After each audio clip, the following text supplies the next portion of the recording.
Hello student, welcome to today's class.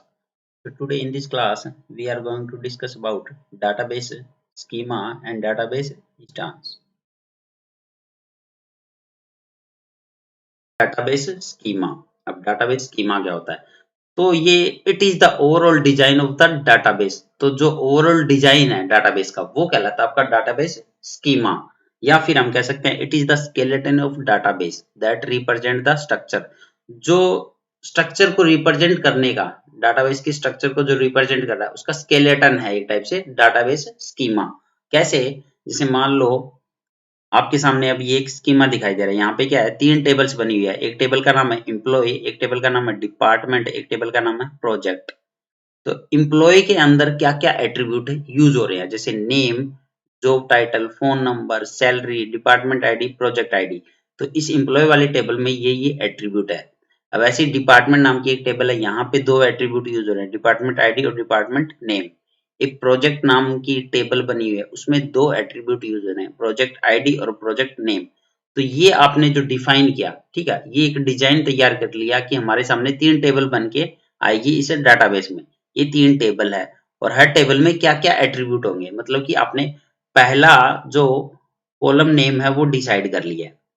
Column name इस table का आपने डिसाइड कर लिया है, टेबल का कॉलम नेम आपने डिसाइड कर लिया है। ठीक है, जैसे एम्प्लॉय वाली का आपने डिसाइड कर लिया कि ये मेरे पास में एक डिजाइन इस तरह से कुछ रेडी होगा इस टेबल के लिए। यहाँ पे नेम आएगा, जैसे यहाँ पे जॉब टाइटल आएगा, यहाँ पे फोन नंबर आएगा, जैसे यहाँ पे सैलरी आएगी, यहाँ पे डिपार्टमेंट आईडी आएगी। तो इस तरह से ये क्या कहलाता है, इसका डाटाबेस स्कीमा। अब इसको इसी को बोल रहे हैं डाटाबेस स्कीमा या स्ट्रक्चर।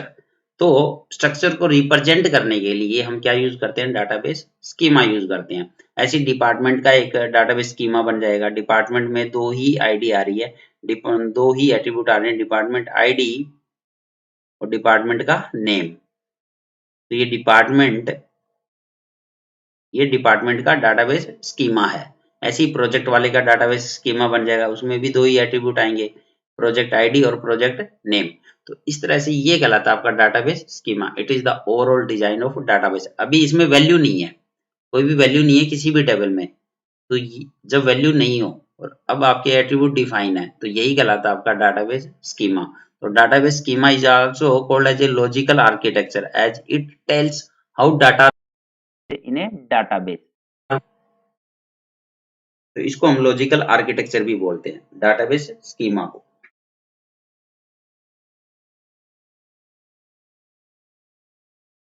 Database instance. अब डाटाबेस इंस्टेंस क्या होता है? तो the collection of information stored in the database at a particular moment is called as database instance.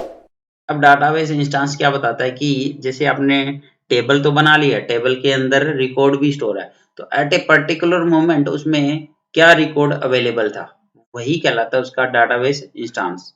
ठीक है, अब उसमें आप धीरे धीरे एंट्री करोगे, पहली रो, फिर दूसरी, तीसरी, चौथी, पांचवी, तो रो बाय रो डाटा एंटर होगा।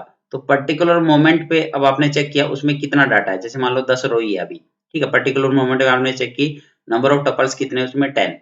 तो वो उसका डाटाबेस इंस्टेंस कहलाएगा, snapshot of the database schema. ठीक है, डाटाबेस टेबल, तो उस टेबल का जो स्नैपशॉट होगा वो कहलाता है database instance at a particular moment.